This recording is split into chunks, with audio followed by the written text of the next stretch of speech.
name too. I named him Jungle Boogie, but he's serious for real, although he can't play too good.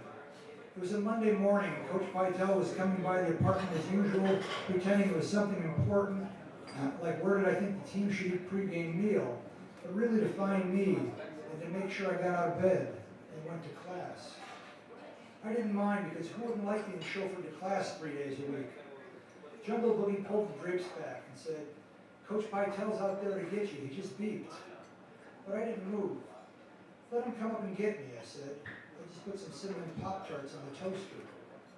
Jungle Boogie gets that look on his face that he gets when he's thinking about Marcus Garvey and Malcolm X. He started talking about our over-dependence on the white man and the cycle of poverty that I was now party to. Party nothing, I said. I'd be doing this even if Pytel was black. But Jungle Boogie said that wasn't the point. The point was that all the coaches had made a colony out of me, and now I was part of their system by just playing along. And maybe he had a point, although he made almost the same statement when I was waiting for this fine girl from La Jolla to swing by my apartment in her new Altima. Now what Malcolm X and the coaches and some slim goody from California have in common, I still don't exactly get. Jungle Boogie didn't know anything about my court case, let alone the whole thing being dropped, but I started to think maybe he was right. There was only a few games left in the season, and the coaches thought my trial was coming up soon. It was not, but I still figured it was time for me to change. I saw Pytel slam his car door like he was mad. He left the windows open and the radio cranked up on my station, Hot 103, which I know he never listened to if I wasn't in his car. Just as he started to come up the stairs to get me, I was coming down from Jungle Boogie's apartment. I'll get to class on my own, I said. I could see that Jungle Boogie was right. Pytel needed me more than I needed him. It's over a mile, he said. You don't want to be late. I said, I got legs. The end. Thank you.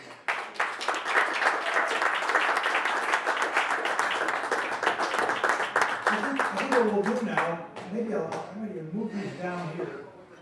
Yeah. But I think what we did at the last bookstore, which wasn't as prestigious as this place, but maybe we sort of opened things up for a question and answer session. You know, Mike's book is very much about race and how sports became sort of an impetus for social change in this country. And my book, you know, the novel and story is very much interested in the way white coaches and black players sort of miscommunicate. So what we did before is we sort of talked about our books and people ask questions.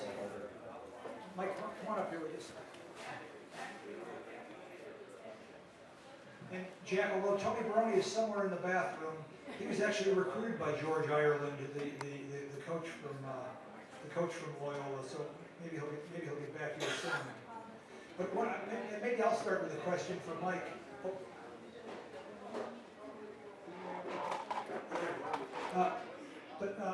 One of the things that I was really interested in with Mike's book was, you know, the Loyola team of 1963 was, there was great African-American players on the team, of course, but they weren't Chicago guys, they were New York guys, and I wonder if I could, maybe if you could comment on that.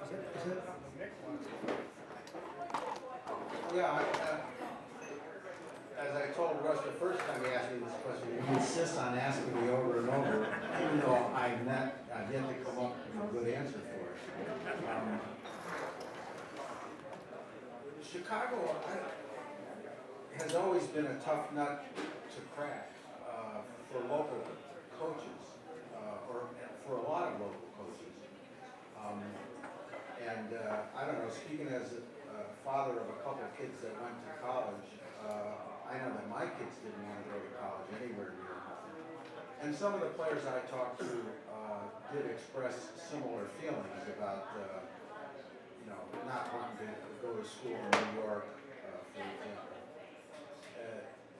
For them, Chicago is an exotic place, and George Ireland showed them artfully composed photographs that made Loyola look like a vast, rolling green campus. I'm just guessing. I would say that the main reason was that other places could be presented to Ireland as hotbeds of black talent, whereas Chicago probably seemed to him like a place that he would have to work. You know, he would have to go out and meet coaches and do the hard work of recruiting. And in New York, he had a bird dog who scouted the talent for him, a guy named Walter November. And the city, that two of his players on the championship team came from New York, and two of them came from Nashville, from Pearl High School, all-black high school in Nashville.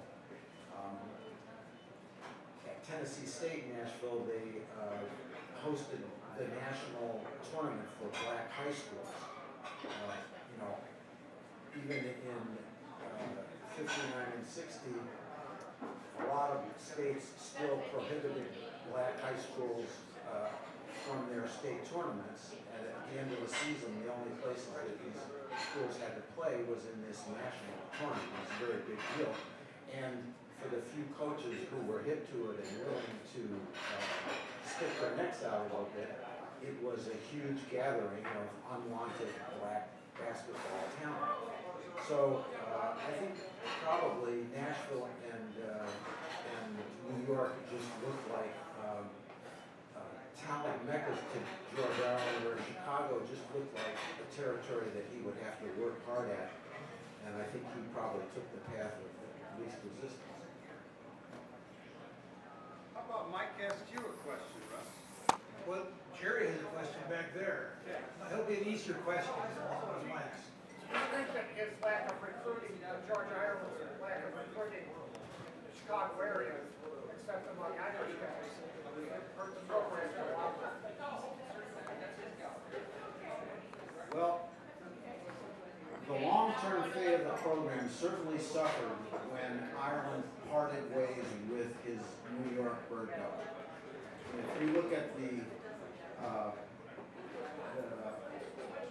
records, you see that Ireland had a stretch of about 5 or 6 years where he was really a winning coach and going to the tournament.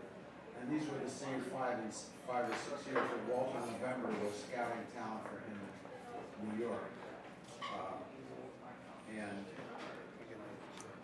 when that relationship went sour, which many of Ireland's relationships did, his winning days were pretty much over. So if he had had a good recruiting base in Chicago, yes, I think that would have helped him continue the success, but it might not have lasted long. You know, Ireland was in this short frame of time that in my book I referred to as between Guess Who's Coming to Dinner and Superfly. And it was a very short period. And in this period, there was this market imbalance that a lot of good black players had very limited opportunities to go to college, and Ireland was smart enough to see that and exploit it. But it didn't last long, you know. Other coaches caught on pretty quickly, the market expanded pretty quickly, and the kids who were coming from the inner city had a little different attitude than the 1963 team had. They were just glad to go to college. A lot of these kids, you know, objected to being told that they had to get their hair cut. A lot of old school stuff that Ireland was into. So I heard some indication in my research that he sort of lost. He couldn't deal with the new generation of black ball players, and he was too paternalistic and too set in 1963. So even if he had been able to recruit better in Chicago, probably wouldn't have lasted. Now who's got a question for Russ? I'm tired of talking. What about you, the new kid? Yes. In my opening remarks, I said that I thought I made a reference to an ongoing thing I've seen over the years where the radicals, the progressives, the left sometimes will badmouth sports. It's starting to change. You got guys like Zyron, clearly of a progressive bent, writing books. But I would like both of you to talk about how you see the impact of sports on society and moving society in a positive direction, yes or no? Well, I would say that, well, I learned something when I was writing the Nolan Richardson book, and it's one thing for Loyola to have 4 African-American players on the floor at the same time. It's quite another to put people of color in a leadership position. And I know it took Loyola years to hire an African. Larry Farmer was the only African-American coach in Loyola history, if I'm not mistaken. And I've learned that it was the same with Don Haskins in 1966. He won the championship against Kentucky with the first all-black team to win the championship. But it was 40 years later that UTEP hired their first African-American coach. And so my feeling is that it's one thing to put players on the floor, and that's good, and that's a start, but it's quite another to have people of color in a position of leadership. And I don't know what Loyola's record is on that, but I can tell you that UTEP, I worked at UTEP for 8 years, and they have an abysmal record of putting people of color in leadership positions. I teach at New Mexico State now, which until recently was the only school in America that wasn't a historically black college to have a black athletic director, football coach, and basketball coach. New Mexico State has been very good about it, but it's, Bradley University is another one where Coach Brony worked, but they've never had a head coach of color at some of these schools. Well, Mississippi has had head coaches of color, so it seems peculiar to me to let black players be the stars and not give a black person a chance at leadership. That's my 2 cents, Mike.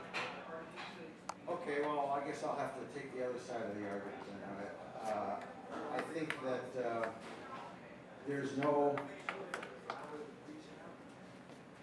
in my story, I think it's a big moment when Loyola and Cincinnati form up for the opening tip of their championship game.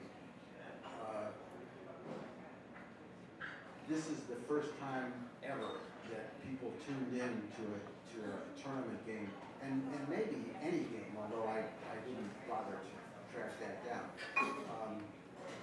where they saw that 7 of the 10 players on the floor were black. This is in the early days of national telecasts of the tournament, and I just imagined that there were people in all kinds of situations who were profoundly affected by that. Some people were shocked and outraged, but some people had to have been encouraged and hopeful. I talked not long ago with Tom Thacker, one of the players from Cincinnati, and he said, if you're a black high school ball player in Mississippi or Alabama or Kentucky or somewhere, and you turn on that TV and you see 7 black guys on the floor, your eyes are going to pop out. You're going to stay tuned to that. And so I talked to Perry Wallace, who was the first black player to play in the SEC, starting in '67. And he went to the same high school as Loyola's 2 big men, Hunter and Rouse.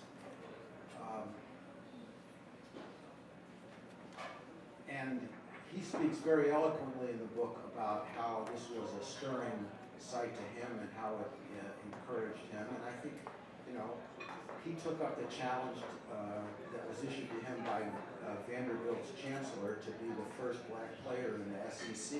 This is Mississippi State, Ole Miss, Georgia Tech. That was a huge challenge, and he took on a huge burden. But he was inspired by that sight. So, I think that sports does, to a large extent, it's a reflection of society, but to only slightly smaller extent, I think it also drives society. Think of Jackie Robinson and all. That's the biggest cliche in the world. And it's a big cliche to say sports is the ultimate meritocracy, but it is. And if you're if you're a guy, a ball player from Mississippi State, for example, who never played a college game against a black guy, and you're lining up opposite Jerry Harkness, well, you better not be thinking about where he came from or who his parents were, or if his grandparents were slaves or not. You better be thinking, which way does he go? Does he go to his left or to his right? And can I block his shot? And can he block mine? And things like that. So I think that sports causes people, at least the players, to regard each other as basketball players first. And I think that can't help but inch things along a little bit. Anybody else? Let me ask your, my question of you, Russ, the one that you evaded yesterday, see if I can get you today. You all should, despite what Russ has said about how you should buy my book instead of his, I'd like to amend that slightly and say, you can only buy one book, buy mine, but get his